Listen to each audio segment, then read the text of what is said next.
Mapagpalang gabi mga kabsat. Pasok na naman tayo.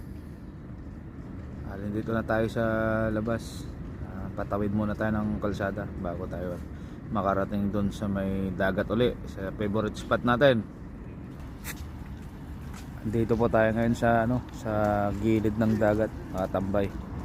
Ay mga OFW mga kakabsat, pag walang pasok pa namin diyan. Lalo pag low tide, magandang mag-ilaw. Alimasag, Bangkutak.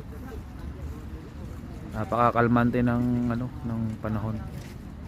Kaya sigurado maraming mahuhuling naglabasan lahat ng mga mangingilaw.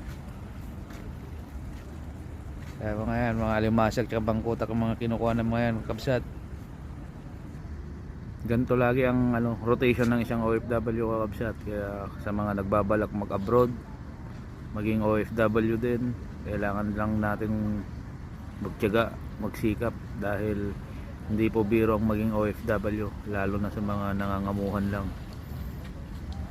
Sobrang napaka po ng buhay ng isang OFW mga kapsat. Kaya sa mga OFW dyan, saludo ko sa inyo mga kapsat. Tiyaga-tiyaga lang tayo para sa ating mga pamilya. Ingat po tayo mga kapsat.